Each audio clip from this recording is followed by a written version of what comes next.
คน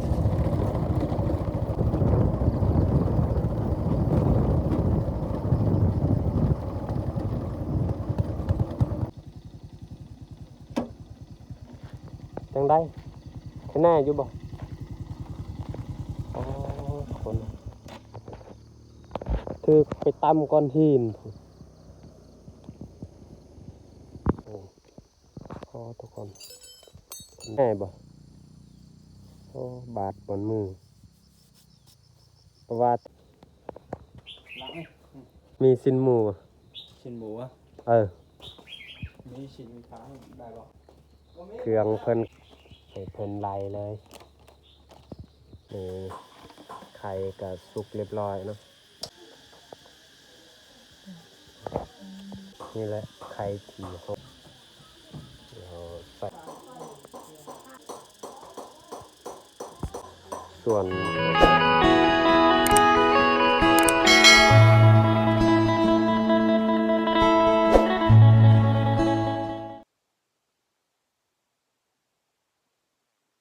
ปลายดีมืดหมู่สุกุสุกคนยินดีต้อนรับเข้าสู่สองบาวปอตอนเช้ามื้อนี้เฮาก็คือออกไปซื้อซีนหมูเนาะบ่ฮู้ว่าเฮาสิได้หรือบ่เพราะว่าเนื่องจากแม่เฒ่าสิมาบ้านเฮาจังใดก็ทุกคนติดตามเบิ่งและรับชมบรรยากาศที่ป่าทางบ้านอื่นส่วนอยู่ลุ่มก็จะมีเส้นทางนะทุกคนโอ้เจ้าเห็ดไทยภาคนั้นก็จะมีอยู่ลุ่มกลายไปหันอีกมีบ้านหนึงเนาะแต่ว่าเฮาก็บ่เคยไปทางนี้เพราะว่าแต่ละเทื่อนี่เฮาไปก็คือทางนี้แหละนี่นี่อย่างรถของเฮาบ่ฮู้ว่ามันสิรอดหรือบ่เพราะว่าเป็นคันอีหางชาวบ้านก็มาหลายๆคนโอ้มานะเพิ่นส่วนทางเทิงก็คือทางที่เฮาไปเวียดนามส่วนทางนี้ก็จะเป็นทางลงไปเมืองหรือว่าลงไปแข่งนี่แหละอันนั้นก็จะแม่นคนบ้านเฮาคือกันหรือว่าเขาเจ้าไปเมือง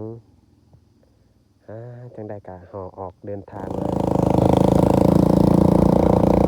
ส่วนรถของเฮาก็คือค่อนข้างดังนิดนึงเพราะว่ารถลุงเนาะขี่มันเจาะต่อกันเลยมันดังแฮงอย่างพอรถมันขาดรถที่ห่างของเฮาเพราะว่าแต่นี่ไปหาบอนเขาเจ้าขายเครื่องก็ประมาณ2 ชั่วโมงใช้เวลาเนาะ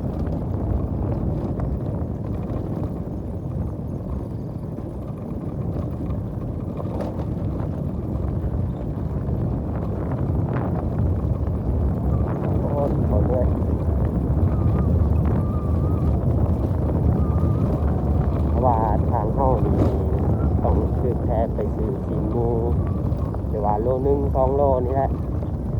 เพราะว่าเงินทำมีแห้งนะแต่ว่าเขาประกาศชี้ไปคน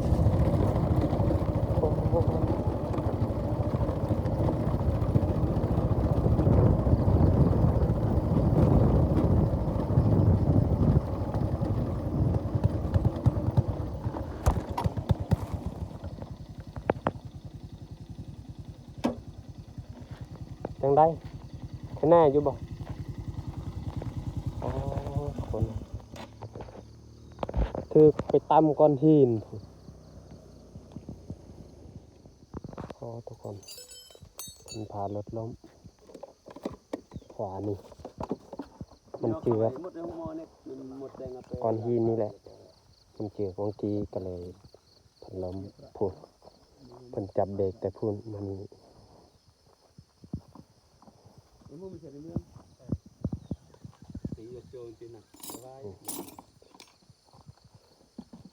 คอยขี่คอยไป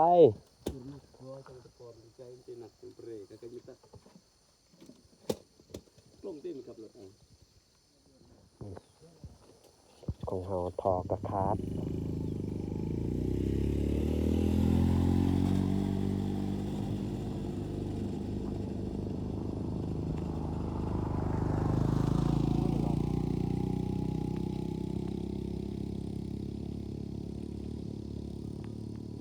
ง่ายบ่โอ้บาดบนมือเพราะว่าตีแถวตีนนี่บาด kerai kau tahu เออ ada tak ยันก็บ่ติดแล้วไปไปไปค่อยๆทุกคนเพราะว่าเพิ่นขี่แห้งก็เลยจับเบรกแห้งแล้วก็มันปีนเลยเพิ่นตีลังกาโอ้อันตรายเนาะทุกคน โอเคทุกคนตอนนี้เฮาก็ใกล้สิฮอดบ่อนที่กระเจ้าขายเครื่องเนาะโอ้เขื่อนสารของเขาส่วนที่นี่ก็คือหลังหนึงโอเคทุกคนตอนนี้ก็เฮาใกล้สิฮอดแล้วตอนที่เจ้าขายเครื่องเนาะเสร็จจังไดถ้าทุกคนดุนกันเบิงว่าเฮาซื้อได้ซินหมูเงิน200,000ว่าสิได้หยังแน่ส่วนเบื้องหั่นก็คือโรงเรียนที่เบาปอกเรียนแต่ก่อนนี่ก็คือโรงเรียนมีมัธยมเนาะหรือว่าชั้นม.1 จนฮอดชั้นม.7เขาเจ้าเฮ็ดอยู่นี่ถ้าว่าผู้ใดได้ทุนก็ได้ลงไปเรียนอยู่ไสกอง ส่วนที่ไผบ่ถึก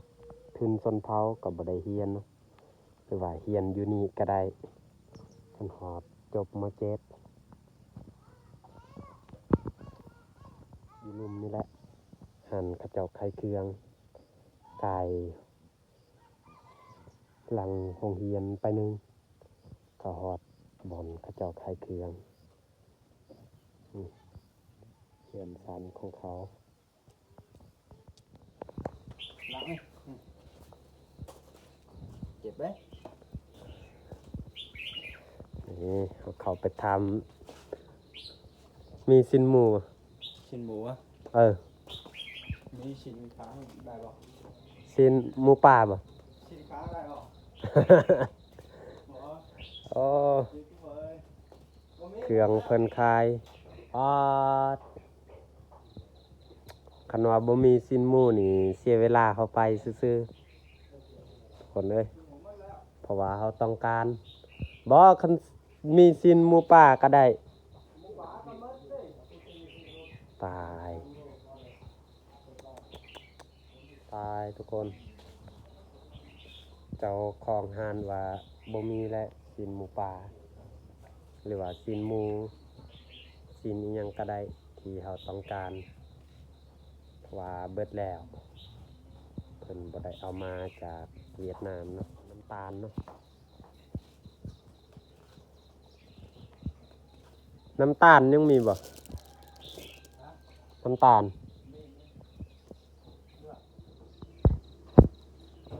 นี่เอาน้ำตาลทงนึงมีทางชาวบ้านเพิ่นบอกให้เฮาซื้อเนาะคือว่าเขาเจ้าจะเอาให้เงินฮอดบ้าน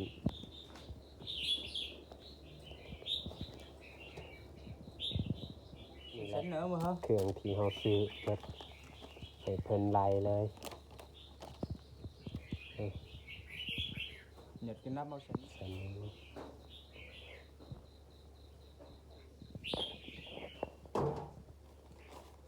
คนเอ้ยเสียใจบ่ได้ซินหมู mua ban xin lại ส่วนอันนี้ก็จะเป็นขนมเพิ่นให้เพิ่นให้เฮานี่แหละซื้อก็คือเครื่องของเขาเพิ่นเพิดเนาะตัวนี้80เนาะ 70 70 มีชาวบ้านบอกให้เฮาซื้อเครื่องเฮาซื้อมาก็คือเบิดซ้ำนี้แหละแต่ว่าสินหมู่เฮาบ่ได้นี่เบิ่งรถของเฮาท่อกะขาดนี่โอ้ก่อนเลยไปดีแต่ทุกคนเบิ่งอยู่ในเฮือนอยู่ในศาลส่วนบอนหั่นก็จะมีครัวเนาะครัวที่เฮาข้ามห้วยละเงนี่แหละพอของเฮาก็คือขาดเป็นที่เรียบร้อยนี่โอ้เสียงมันดังแฮงนี่เขามัดไว้เพราะว่ามันตกวงตีทุกคนนี่แต่เฮาออกเมืองบานเลย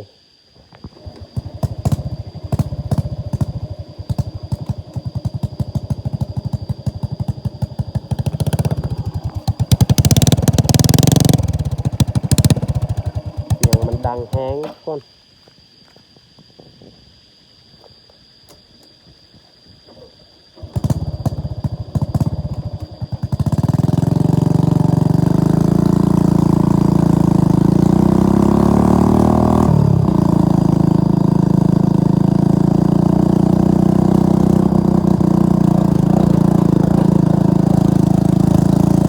ทางตรงนี้ค่อนข้างสะดวกเพราะว่ามีบริษัทเขามาเฮ็ดทางให้แน่อยู่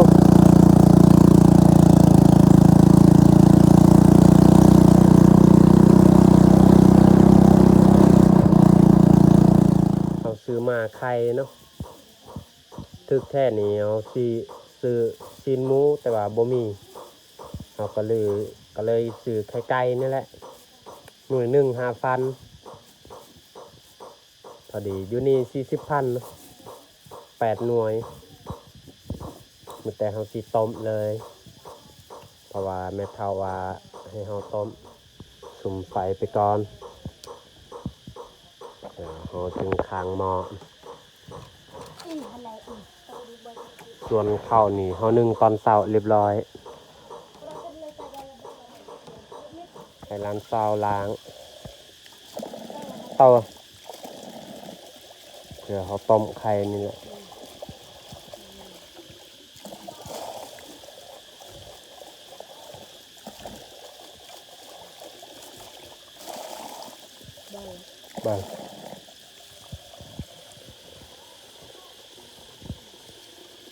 บ้าง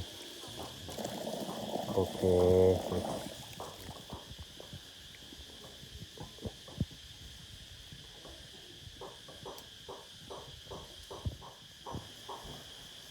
ถ้าเราก็เอาไปหนักหนกอะไรอยู่บ้าน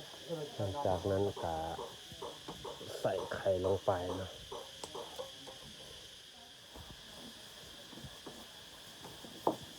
ทุกอย่างผ่านในเบอร์ ก็เลยใส่ไข่ลงไปคือแค่นี้เราบ่ต้องเลี้ยงทางแม่เฒ่าไข่เราต้องเลี้ยงประเภทซีนหมูซีนเห็ดหมูปลายังเขาเลี้ยงได้แต่ว่าบ่มีแล้วบ่อนเขาขายก็เบิดแล้วเขาว่ามีคนซื้อหลาย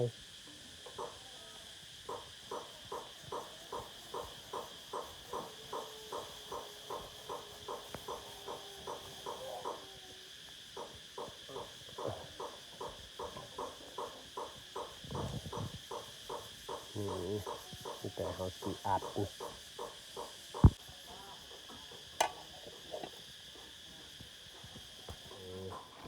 ไข่ก็สุกเรียบร้อยเนาะนี่แต่เขาสีเอาออกใส่ถ้วย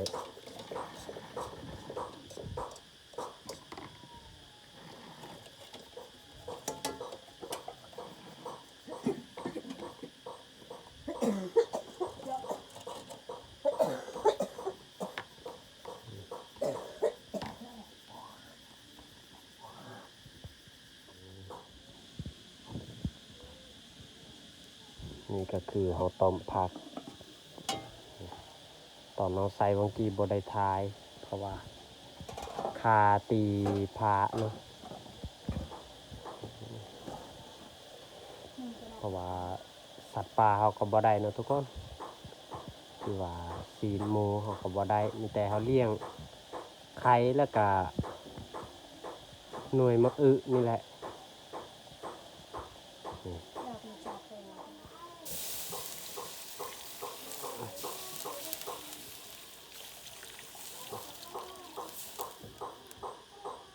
เราใส่หัวปลานิลตัวสีดำเพราะว่าแม่เท่าปีงแล้วก็เลยใส่อีกเนาะ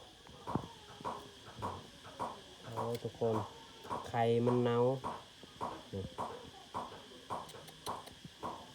ปาดวาสนาเฮา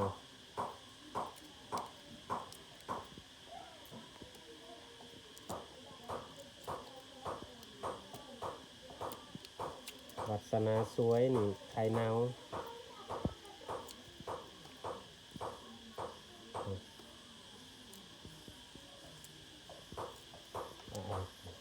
ปาก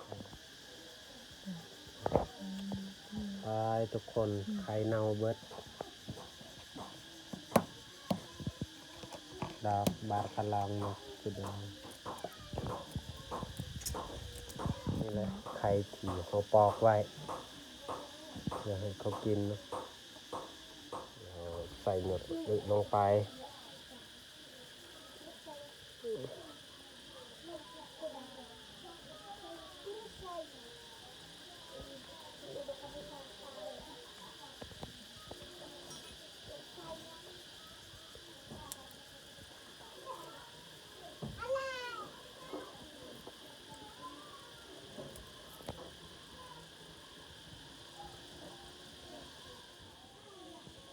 มีแต่เขา Aduh, còn đến lửa. ใส่ใบมะขามนะทุกคน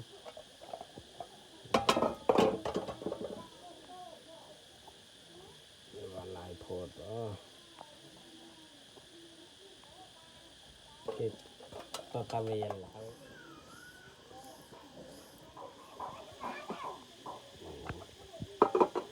สิใส่น้ำปลาที่จากเวียดนามเพิ่นให้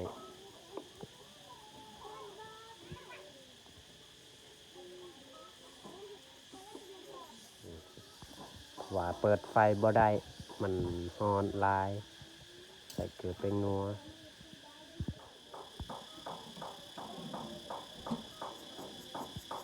หนักเลย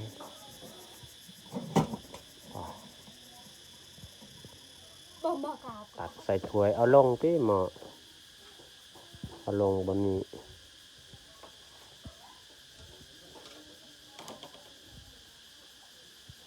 ยังหอนอยู่ทุกคนโอ้บ่มียังของกินให้แม่เฒ่ากินแต่ผักนี่แหละทุกคนโอ้เอาไปอยู่ตะนึงก็บ่มีแล้วเพราะว่าเบิดเขาซื้อ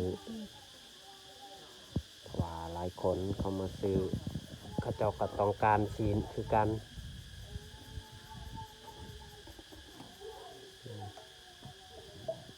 แสงมักอึนี่แหละ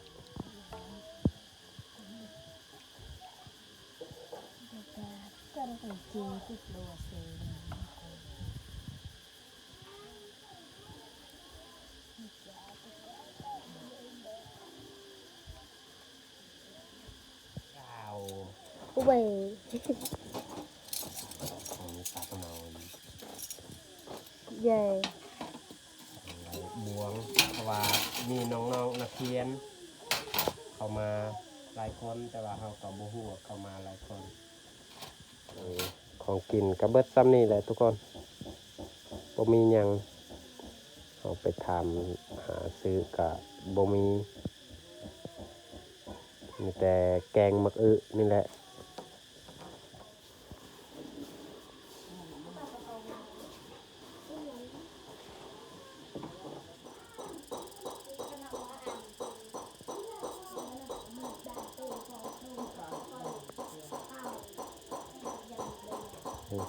ของกินกันน้อยเดียวทุกคนเอ้ย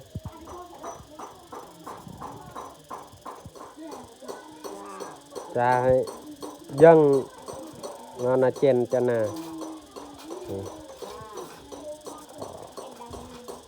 เบิ่งถ้วยบวงครบอยู่บ่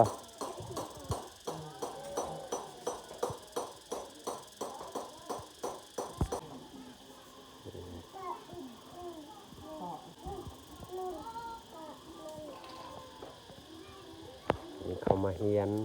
ป .1 ป .2 นี่แหละเพราะว่าอยู่บ้านพวกเพิ่นบ่มีโรงเรียนก็เลยเข้ามาเฮียนอยู่บ้านเฮา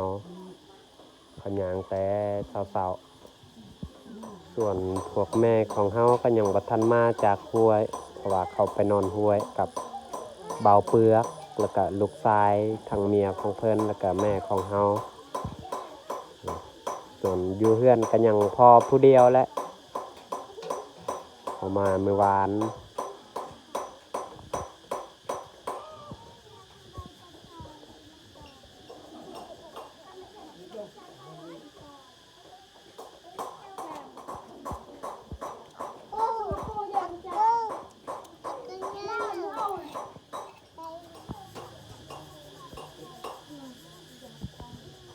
กินนี่ลูกชายของลุงเพิ่นก็มาคือกันเพิ่นเป็นคนพิการจับของกินแบบนี้บ่ได้ลองเฮ็ดแบบนี้เบิ่งเพิ่นจับนี่เพิ่นเฮ็ดแบบนี้ เย่เต็มสบายดี เว้าสบายดีเบิ่ง